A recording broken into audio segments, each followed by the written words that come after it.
तो भगवान का सीधा नाम है। और ये इसी कलयुग में, ये त्रेता युग में वाल्मीकि जी मुनि थे जो कितने भी दुराचारी थे, पर उनने क्या किया था, बोले राम नाम सीधा नहीं जपा गया तो उल्टा जपना प्रारंभ कर दिया। और उल्टा नाम जगत, उल्टा नाम जप करके क्या बने थे, वाल्मीकि क्या बने थे, ब्रह्म समाना। उल्टा नाम जगत जग जाना और वाल्मीकि ब्रह्म समाना। महाराज, तो जब वाल्मीकि जी मुनि जो है वो उल्टे नाम से तर गए, तो क्या हम और आप सीधा नाम लेकर नहीं तर सकते? कलयुग केवल हरि गुण गाहा, कलयुग केवल नाम आधारा।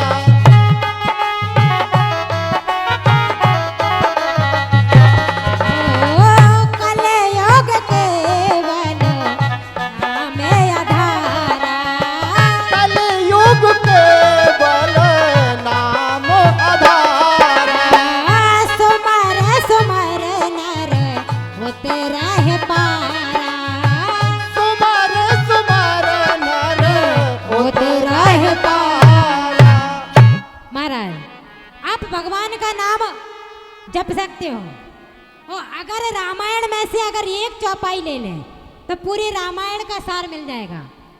बोले रामायण की ज्यादा चौपाई याद करने की जरूरत नहीं है, तो बोले एक ही चौपाई बहुत है, मंगल भवन मंगल हारी।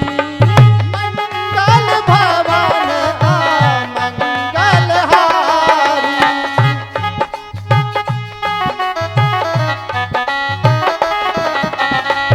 मंगल भवन मंगल हारी, मंगल भवन मंगल हारी। सेवा सहित जय जप त्रिपुरारी। बाहो सुदशरथ अजर बिहारी। सेवा सहित जय जप त्रिपुरारी। उमा सहित बिहि जप जप त्रिपुरारी। तो महाराज, कलयुग के कितने शब्द हैं, तो यहाँ पर त्रेता युग में मर्यादा सबसे पहले लाई, उसके बाद में द्वापर युग में प्रेम से प्रकट प्रभु हुए हैं, और राम नाम लेकर के कलयुग में भजन रूप में प्रकट हुए हैं परमात्मा। ऐसे ही एक बार भूपत मन माही। अब हम सभी कहाँ चलते हैं, अवध नगरी की ओर। एक बार भूपत मन माही, भई गलानी मोर सुत नाही। भई गलानी मोर सुत नाही।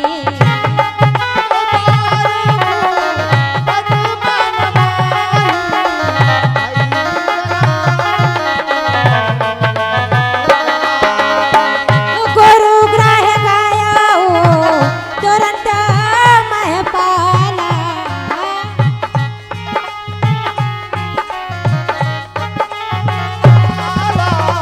चरण लागे कर विनय विशाला। चरण लागे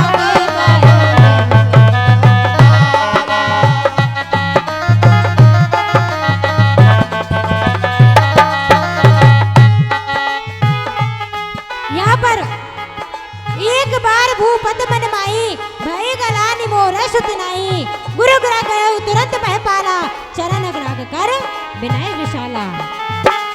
नज दुख सुख सब गुरु सुनायो। सुख दुख सब गुरु सुनायो। कहे वशिष्ठ बाहो गए साजा।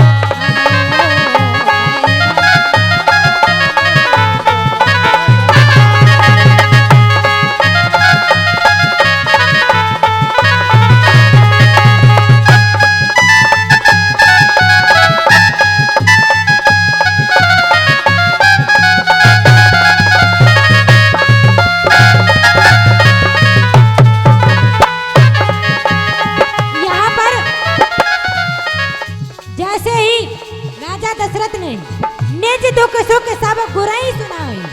गुरु के लिए अपने दुख सुना दिया और दुख सुना करके गुरु वशिष्ठ जो थे कुलगुरु कहे वशिष्ठ बहुविध समझायो। राजा दशरथ को समझाते और कहते हैं धराऊ धीर हो वह सतचारी।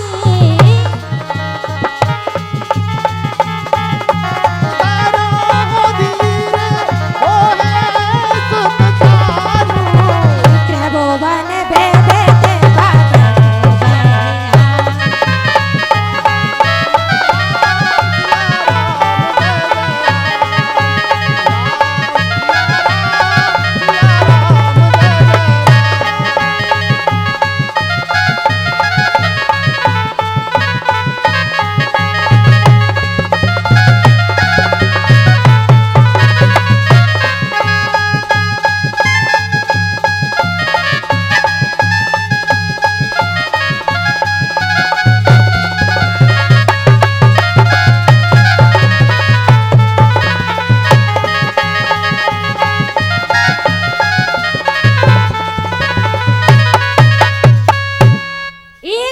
भूपत मन माही भई गलानी मोर सुत नहीं। महाराज यहाँ पर कुछ श्रोताओं का भी भाव रहता है, कुछ संतों का भी भाव रहता है, कुछ वक्ताओं का अपना अपना भाव होता है। शब्द कुछ और है, भाव अर्थ कुछ और निकाल लेते हैं। शब्द स्पष्ट है भई गलानी मोर सुत नाही, एक बार भूपत मन माही। तो महाराज यहाँ पर कुछ वक्ताओं का कुछ श्रोताओं का भाव रहता है कि राजा दशरथ को अपने अंदर एक दुख की पीड़ा उत्पत्ति हुई थी। अंदर से लगा कि ऐसा जीवन किस काम का जिसके जीवन में पुत्र की प्राप्ति ना हो, वो जीवन धिक्कार है। और कुछ वक्ता कुछ श्रोता भाव निकालते हैं, अर्थ निकाल लेते हैं इस चौपाई का कि ये चौपाई ये कहती है भई गलानी मोरे सुत नहीं, एक बार भूपत मन माही। एक बार राजा दशरथ के मन में गलानी हुई, दुख की पीड़ा हुई कि मेरे यहाँ कोई संतान नहीं है। आपने बहुत से वक्ताओं के मुखारबिन से सुना होगा कि यहाँ पर राजा दशरथ कह रहे हैं कि मेरे यहाँ कोई संतान नहीं है। बहुत से वक्ता कहते हैं, पर चौपाई क्या कहती है भई गलानी मोर सुत नहीं, मेरे यहाँ सुत नहीं है, मेरे यहाँ पुत्र नहीं है। संतान तो है पर मेरे यहाँ कोई पुत्र की प्राप्ति नहीं हुई है। क्यों? क्योंकि संतान के रूप में उन्हें पहले ही एक पुत्री का जन्म हो गया था, जो ऋषि श्रृंगी के साथ में उनका विवाह कर दिया गया था। वही श्रृंगी ऋषि हैं जिन्होंने पुत्र इष्ट यज्ञ करवाया था। कहने को राजा दशरथ के दामाद थे, पर एक साधु संत के रूप में यज्ञ करवाया था। क्यों करवाया था? यहां पर मन में गलानी हुई मेरे यहाँ पुत्र नहीं है, और वो राजा का जीना ही धिक्कार है जिसका कोई उत्तराधिकारी ना हो। यहाँ पर संतान की, अगर संतान की महाराज विचार कीजिए, अगर संतान की यहाँ पर गलानी होती और कहीं राजा दशरथ के या पुत्री का जन्म हो जाता तो क्या राजा दशरथ पुत्री को उत्तराधिकारी बनाते? नहीं बनाते। क्यों? क्योंकि राज्य बाल संभालते तो केवल पुत्र ही है। कहते हैं अगर बेटी हो, ये हकीकत कहावत है, बाप की बेटी 60 पुत्र बिना फिर भी बाप की नाट। ये सत्य है। यही राजा दशरथ के अंदर गलानी हुई कि मेरे यहाँ सब कुछ है पर मेरे यहाँ कोई सुत नहीं है, पुत्र नहीं है। और यहाँ पर कुछ वक्ता भाव निकालते हैं कि राजा दशरथ के यहाँ संतान नहीं थे। संतान तो थी पर कोई पुत्र नहीं था। उन्होंने यहाँ अगर मन में यहाँ दुख व्यतीत किया है तो केवल और केवल पुत्र के लिए किया है। क्यों? क्योंकि महाराज यहाँ पर शब्द आया एक बार। अब महाराज एक बार का भी बहुत बड़ा रहस्य है। जहाँ जहाँ भी एक बार शब्द आया है वहाँ पर युद्ध हुआ है, कोई ना कोई लीला अवश्य हुई है। एक बार रावण की बहनी ले एक बार शब्द वहां पे लगा था जहाँ रावण की बहन आई थी, पंचवटी कॉलोनी। क्या महाराज एक बात बताइए, जो रावण की बहन जी थी वो क्या पंचवटी में पहली बार गई थी? वो तो जंगल में ही वास करती थी, जंगल में ही रहती थी, पर परमात्मा को कुछ और ही मंजूर था इसलिए गई थी। वहां पर घटना घटी इसलिए एक बार शब्द आया। एक बार शब्द कहाँ आया? एक बार शब्द आया है चित्रकूट पर। कब? बोले जब प्रभु ने किसके साथ में? बोले जयंत के साथ में लीला की थी। तो महाराज समझदारों के लिए सारा ही काफी है। तो यहां पर जैसे ही बताया, राजा दशरथ ने अपनी पीड़ा बताई, गुरु वशिष्ठ ने बहुविधि समझा करके कहा, धरऊ धीर हो यही सुतचारी, त्रिभुवन विदित भगत वह हरि। बोले राजा आप धीर रखो, आपके यहाँ एक नहीं चार चार पुत्रों की उत्पत्ति होगी, जो त्रिभुवन विदित भगत वह हरि, वो तीनों लोगों के स्वामी होंगे, तीनों लोगों का भय दूर करने वाले होंगे। इतना कह करके उसी समय गुरु वशिष्ठ ने क्या किया? श्रृंगी ऋषि वशिष्ठ बुलावा, पुत्र का मैं शोभ जागे काला।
वशिष्ठ बुलावा, पुत्र काम शुभ यज्ञ करावा।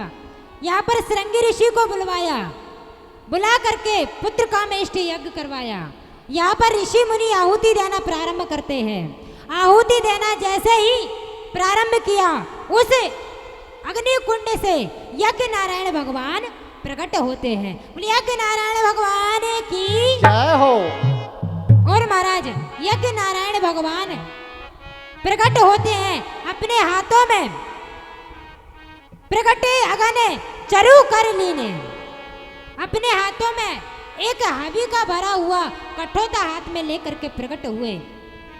जो वशिष्ठ कछु हृदय विचारा, सकल काजवा सिद्ध तुम्हारा। बोले हे वशिष्ठ, जो तुमने मन में विचार किया है, हम तुम्हें आशीष देते हैं कि तुम्हारे विचार सिद्ध हो जाए। जो आपने मन में विचारा है वो तुम्हारी मनोकामना पूर्ण हो जाए।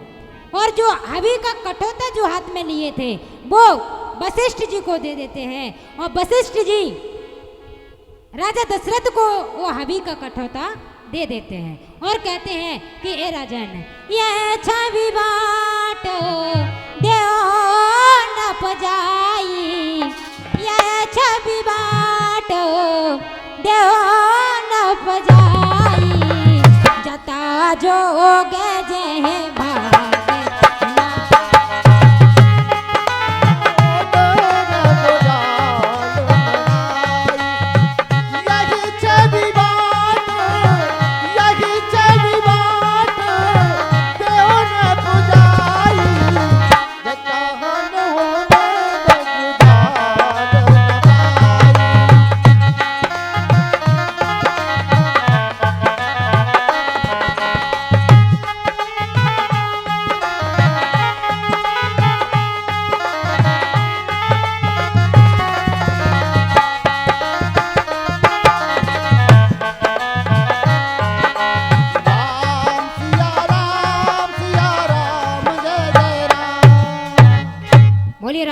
रामचंद्र भगवान की, हाथी बाबा सरकार की, रामायण महापुराण की। तो महाराज हाथी बाबा सरकार के प्रांगण में बैठ करके आज हम बड़ा सुंदर और आनंद का अनुभव हुआ है। आप सभी जैसे श्रोता अगर हमें हर जगह मिल जाए तो महाराज हमारा तो कल्याण हो जाएगा। तो महाराज आइए एक अंतिम दोहा के साथ में हम रामायण महापुराण को यहाँ पर विराम देंगे।